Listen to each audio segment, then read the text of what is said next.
everyone. Happy to have you live with us. Hasmik is here from Step Beyond Borders, and we're going to have really exciting discussion today. So let's have people joining us.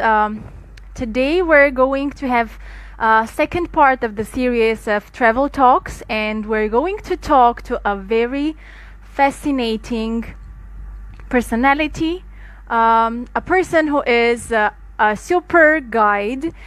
She is quite famous in Armenia, and she is Siranush Piloyan. I do hope to see her joining the live so that I can connect. We are going to talk today again about travel, about the industry, which is kind of in a lockdown, but there are so many things happening virtually. There are so many live sessions. There are so many new opportunities online. So today we decided to talk to Siranush Piloyan, who is a guide in Armenia, a person who is running her own travel blog, who has huge experience traveling all over the world, mostly with her female friends. Can you everyone hear me? I'm getting some hints that you can't hear me. Can you confirm that you can hear me? Can you please put some hello smile or some yes smiley or something like as a comment? Can you hear me, everyone? Okay, so as I was saying, we're going to talk today to Siranush, who is a travel blogger and who is a guide in Armenia. Today's topic is focused on basically projects in Armenia, travel in Armenia, as well as some wonderful tips that you could hear from a person who has traveled the world, many countries in the world, solo. So she will be sharing all the wonderful experiences with us. I will try to connect with her right now. We're super excited to have her.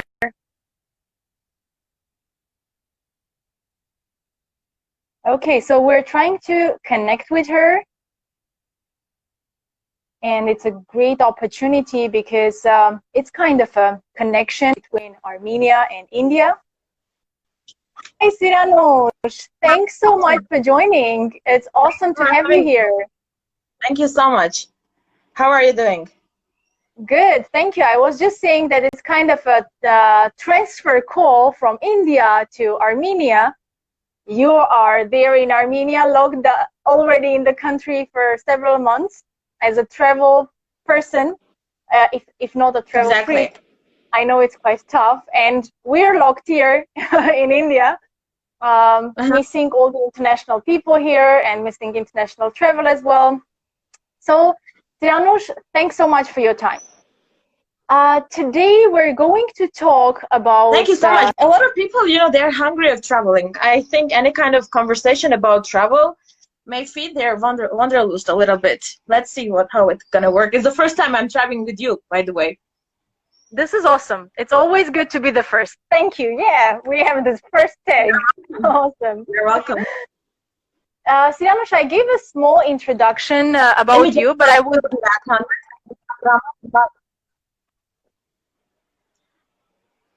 Instagram-ում live ենք անում, որոշեցի այս ֆորմատով նաև դուք կարող եք դեպի Հնդկաստան ենք խոսում, անգլերենով լինելու, եթե հետաքրքիր է մնացեք մեզ հետ. As your voice is cutting. Armenian. So this is wonderful. Can you hear me, Siranush? Yeah. Now it's better. Okay.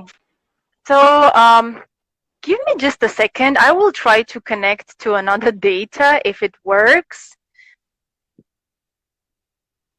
I'm really think the previous sorry one was much better. The one you just connect.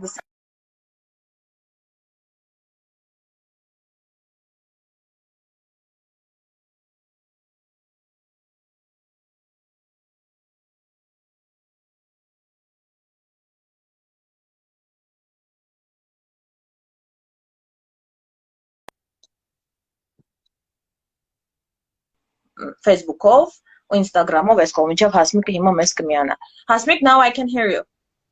Okay, great, Janusz. Sorry for this inconvenience. We had people losing us as well. So I do hope that you guys all will join back.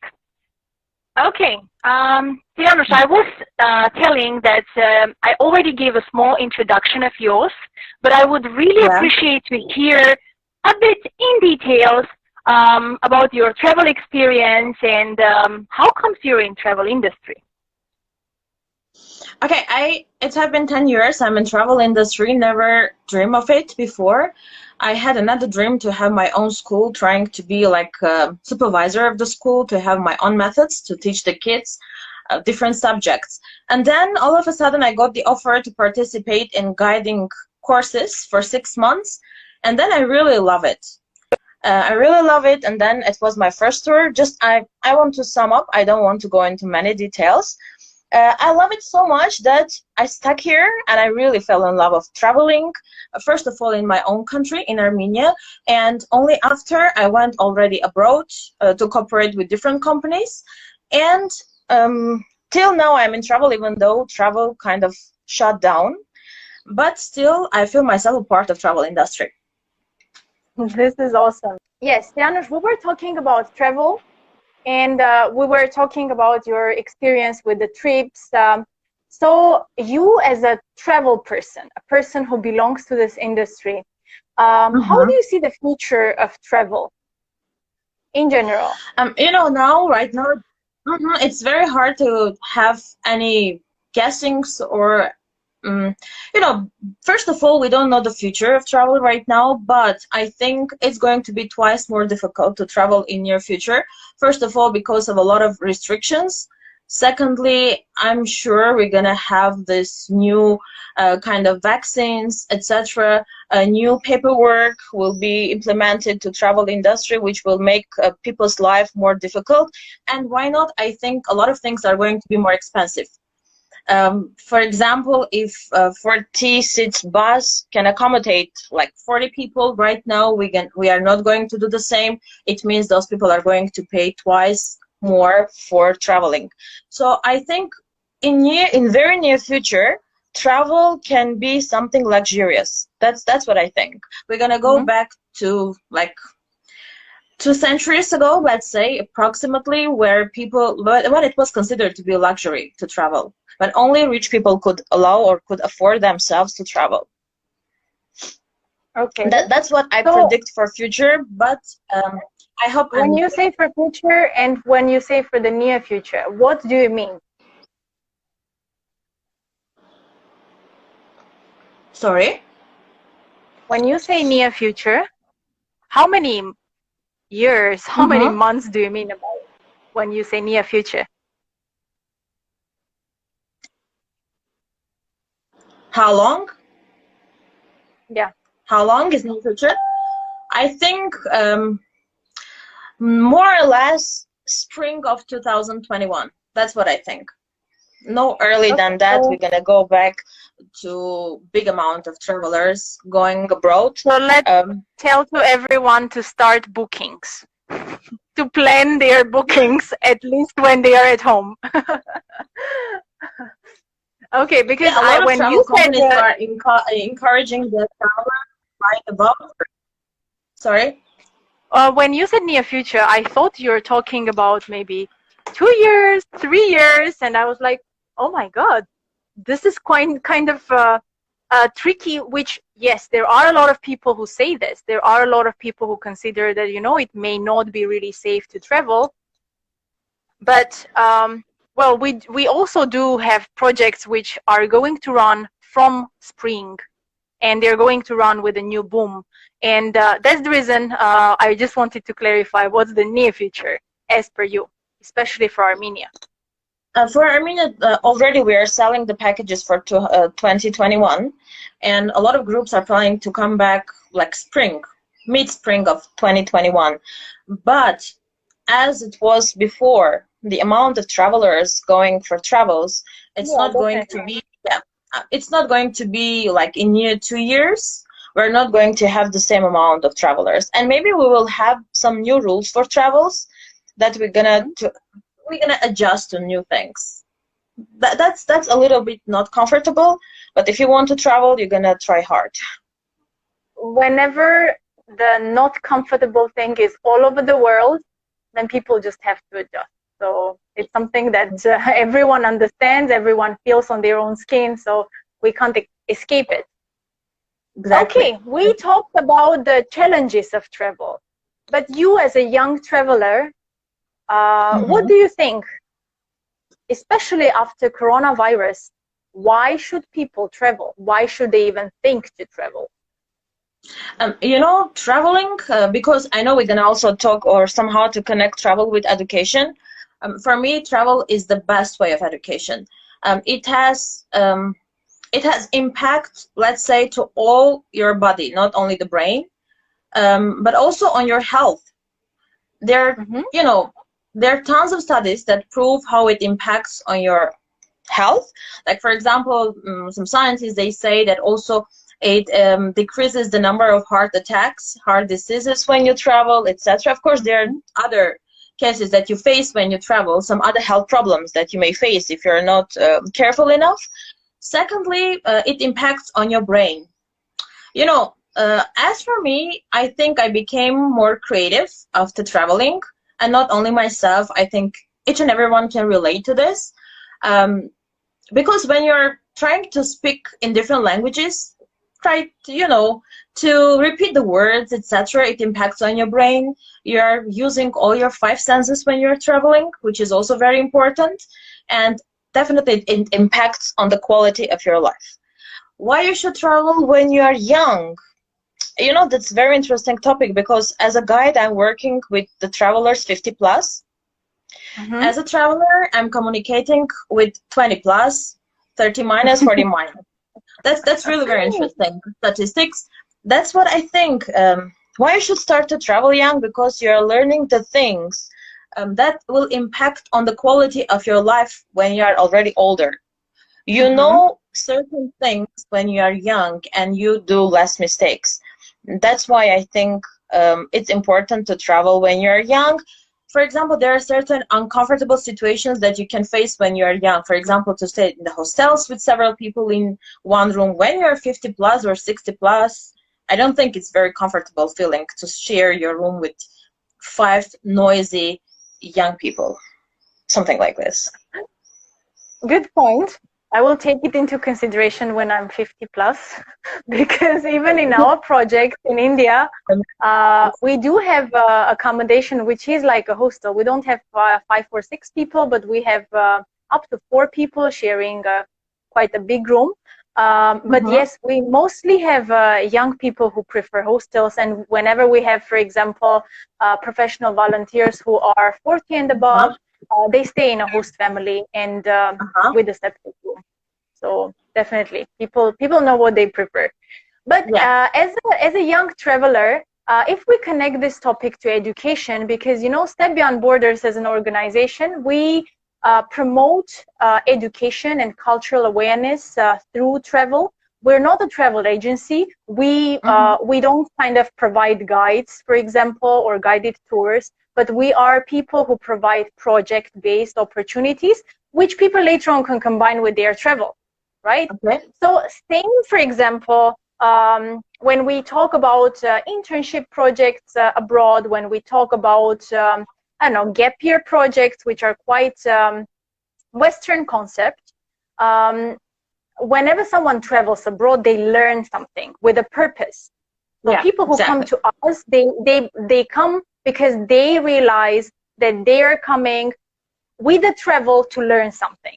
It could be indirectly, it could be practically, or it could be even academically. In your case, because you work and you also travel with a lot of people who are not doing project-based travel. How do you see just the travel as an educational experience, as a learning opportunity? What people could learn just from traveling? Just traveling. You know, because if we go back to the tourists, to the travelers, let's view today's program, okay? Because if you teach somebody, you have a program to teach. If you have an excursion, you have a program to do your excursion. And from the program, we can know what people are exactly learning, because here in Armenia, we're covering not only, the history, but if we go even deeper, we talk about archaeology, we talk about history as well, of course, culture. We are, having different experiences here. Like, for example, visiting the villager's house to taste different food products, to cook, etc., etc. It's kind of, and also plus fun experiences we're having here. And all in all, if we are summarizing the tour after 7 days, let's say the average is a 7-day tour. If we are summarizing the tour after 7 days, there's a lot that they have learned about the new culture. It's very new for people. Armenia is very new, very unknown, and it's fun to learn about the place that they haven't even heard before. And we are covering different subjects here, as I already mentioned. So it's kind of short-term program, if I try to sum up. They know a little bit of everything afterwards.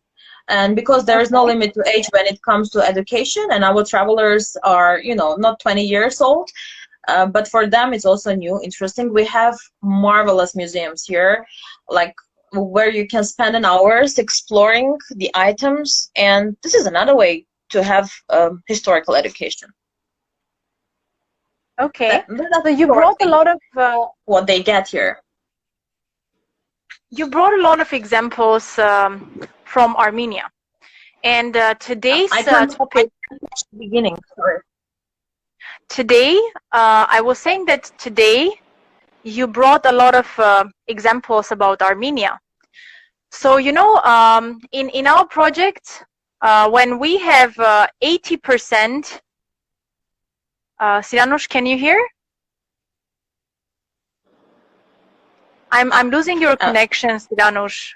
I'm losing yours either. Okay, so can you hear now? Now it's better, yeah. Okay, so I was saying, for example, in our project, Step Beyond Borders, we have India as our location, we have Armenia because I'm Armenian, and we have also Nepal. So to be honest, 80% of our projects, because I'm in India at this moment, are in India.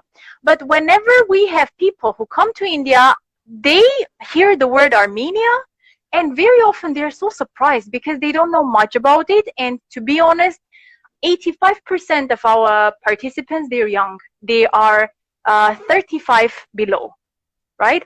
So, and to be honest, with our Armenia project, where we offer rural volunteering, we mostly have Armenians who travel to Armenia for projects. What do you think? Why should people travel to Armenia? And what? Sorry, I lost my hand. I couldn't. Can you hear? Okay.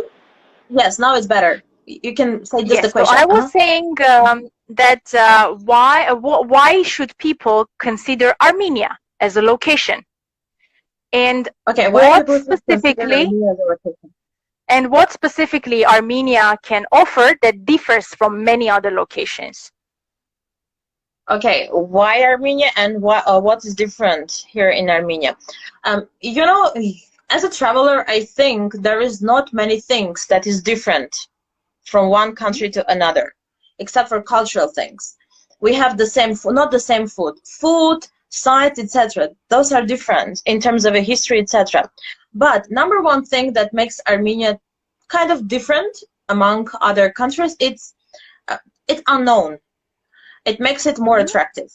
What people now searching? When you are a traveler, you are traveling to boast of, to tell your friends that I've been in this kind of destination that you may never heard of. That's what I'm experiencing usually with my guests. They're really excited to share those experiences in Armenia with their friends because they think they never heard of it. This is number one. It's unknown, and I highly recommend to everybody who love traveling, who love exploring new destinations. There is a word I love to using it. I don't know how appropriate this word is in this situation. I usually think Armenia is kind of virgin destination as a travel destination. Is a virgin. It's a new. So this is a perfect time to come. It's not touristy at all. Right, I'm not talking about right now. I'm talking about before Overall. COVID, and I'm sure, yeah, after COVID. Secondly, there is so much to see, to experience in small area. I know a lot of travelers, they don't like to drive long distances. They don't like to spend much time on buses, on airplanes, domestic flights, etc., etc. We don't have it here. Armenia is very small, but in the small area, you can find a lot of things to do. As I said, if you're archaeology, so we have everything for any kind of traveler. If you're archaeology buff, we have here for you all stuff. If you love history, we have something to offer. If you love good food, that's 100% where you should come, because you know, when you are Armenian and when you live here, you don't really appreciate sometimes what you have. Sometimes you think it's normal to have good food here, it's normal. But when you start traveling, you realize that no, that's not normal. It's exceptional that your food is so good, so organic. So I think food is another reason that you should visit Armenia. Sites. Here we have the places for the ones who don't like trekking, hiking, and the ones who love beautiful views. And what is like beautiful thing about Armenia, that landscape, it's so different. After 30 minutes, you can have lake, and then 30 more minutes, forest areas coming, and then mountainous rocky areas coming. So you're experiencing so many landscapes, so many feelings and emotions in so short period of time.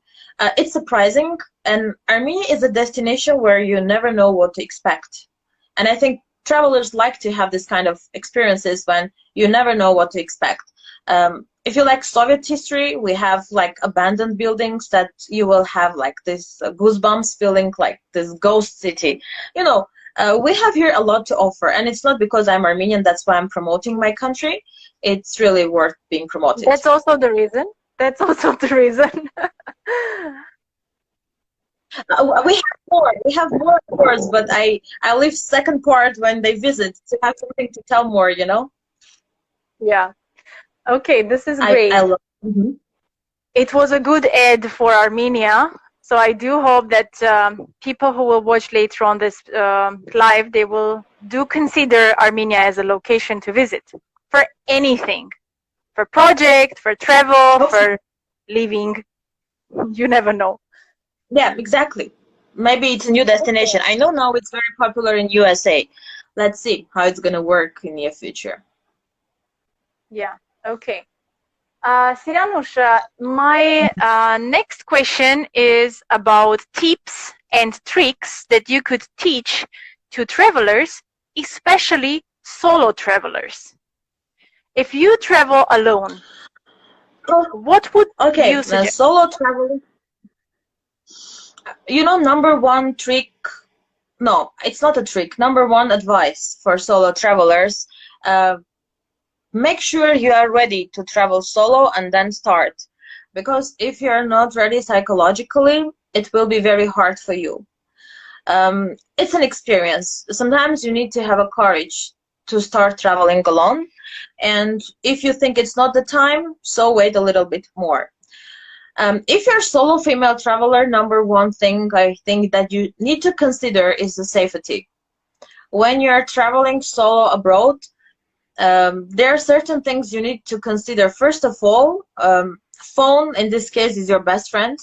Whenever I am alone in any country, I'm not saving money on the local SIM card because I think I need to have some connection with the world or with somebody. Secondly, usually there should be someone who knows where are you. For example, it can be your friend, your family members. You should write them a day before.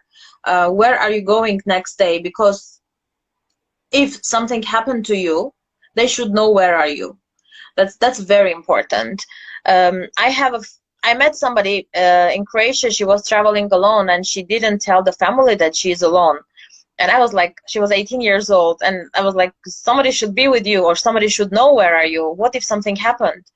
That's really very important, because when you think nothing will happen to me, that's not gonna work when something really happens. Secondly, I want to talk about drinking alcohol. Let's be more specific.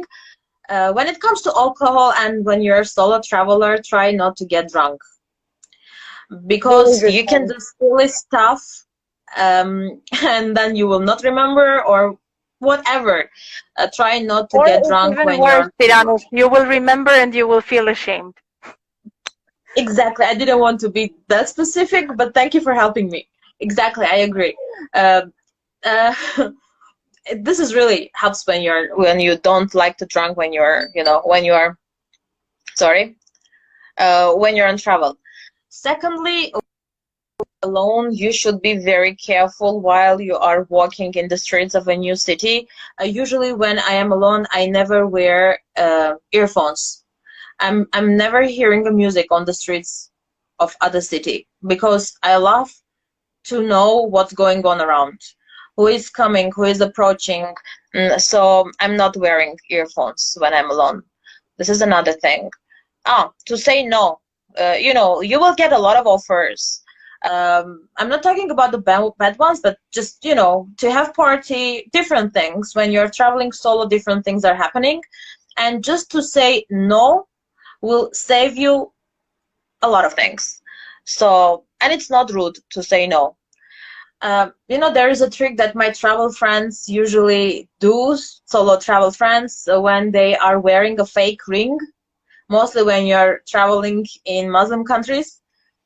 Sorry if anybody from Muslim countries watching. I don't want to be rude, but you know, um, they are wearing fake rings as if they're married.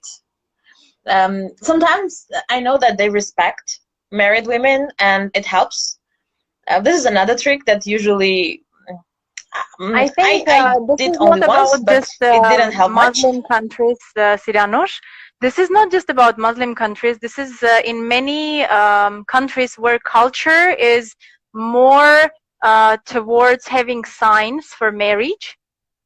Wherever the Exactly. signs of marriage are appreciated, because same as in India, if you're an Indian and you're wearing the red line for your on your forehead as a sign that you're married, people will definitely not Or try to forehead. approach. Yes, but if you just wear rings in India, no one will care, And okay, right? So in the same way, in other cultures, definitely rings I matter, lost you. or so in any other culture, maybe rings matter, but the sign that you are already, you have some distance. You're not that approachable. Yeah. I just I haven't been to India, but You've I know been what you're to talking nearby about. countries. And So maybe in India, yes, if you know what signs to put on you, you will feel much safer. Um, Another thing, what I do when I'm traveling abroad, and for example, I have to use taxi to get to my home or to get to my hostel, or whatever. Hasbik, I lost you. Just a second. I also lost you.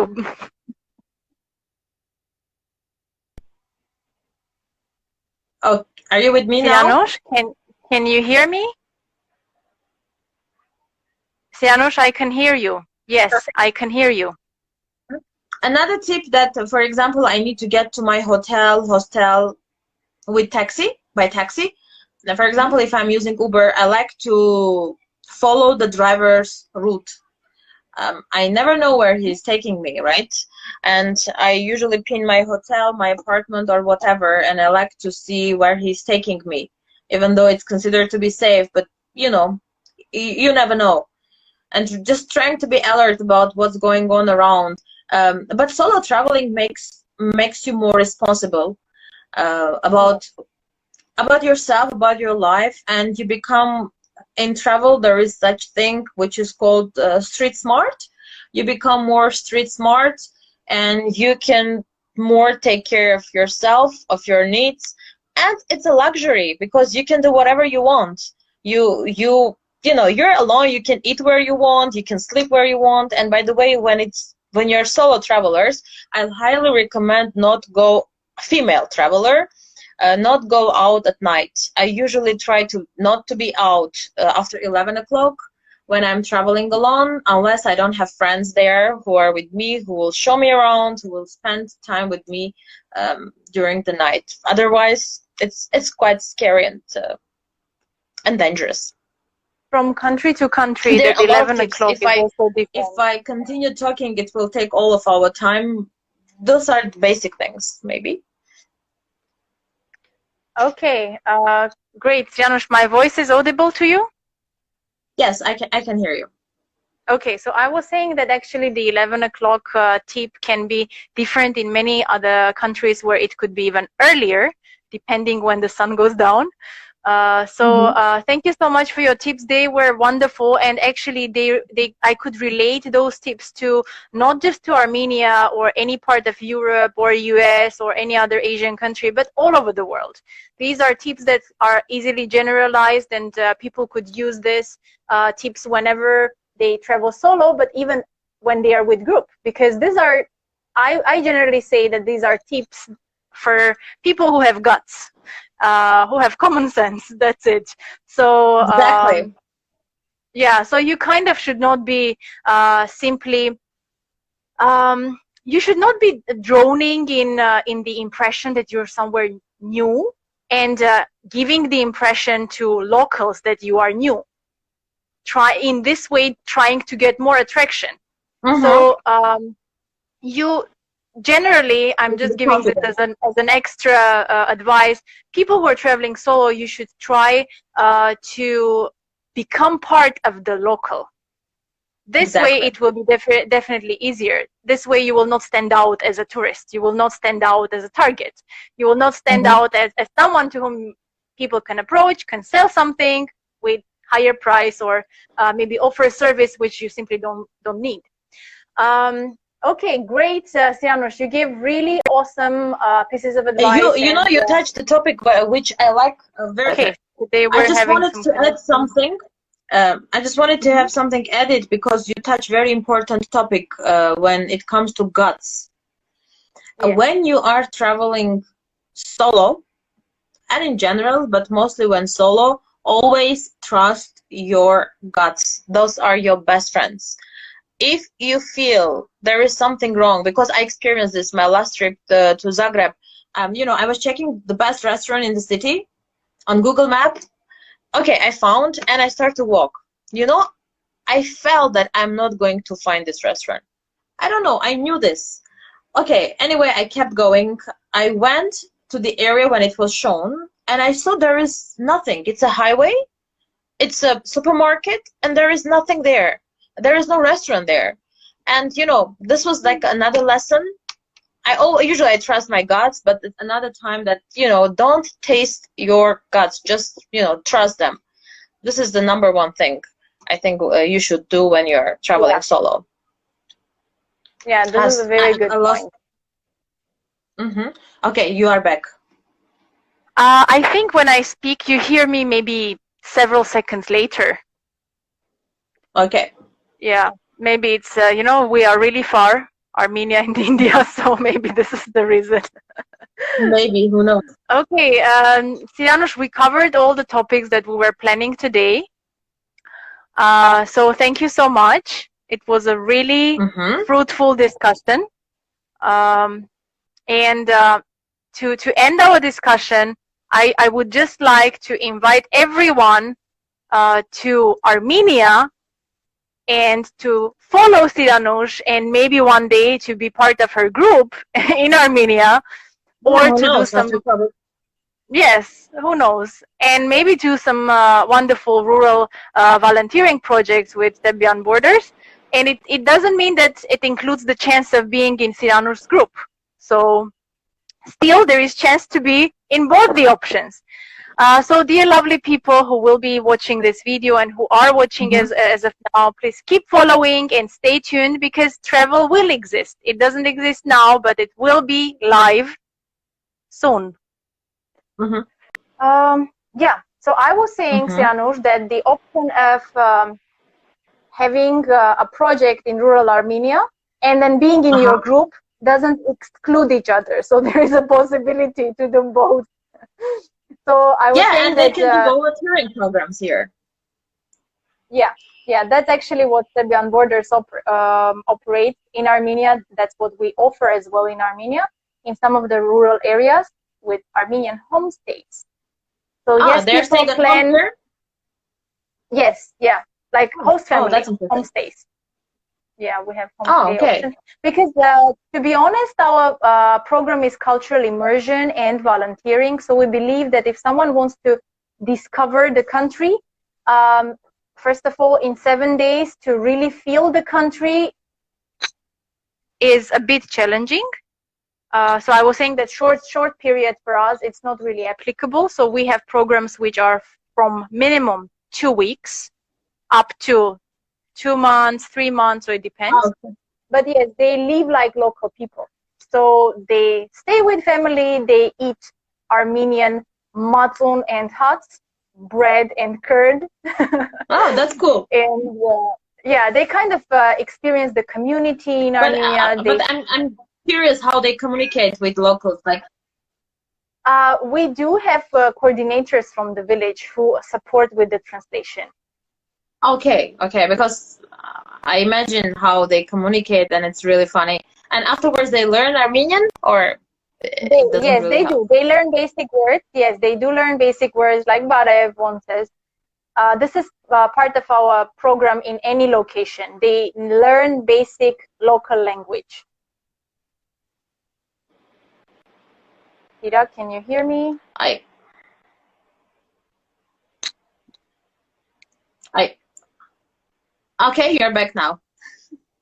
Okay, Now so I can I see was and saying that hear you. in any of our location, this is part of our program. They learn basic local language. Oh, okay. That's really Yes. that's a great job you're doing here. Thank you. Thank you so much. Okay, so I think for today it was this Thank you, much, and thank you especially so much for having me too. I really enjoyed I talking to do you. hope I do hope to meet you in Armenia pretty soon. Sorry? I'm saying I hope to see you in Armenia pretty soon. See you in Armenia. See you in Armenia, hopefully. I wish you Yeah. stay healthy. Same here, same here. Just keep safe and take care. Thank you so much. Greetings from Armenia to all Indians. Thank you. Take care. Bye bye. Have a good night. Bye, Bye bye.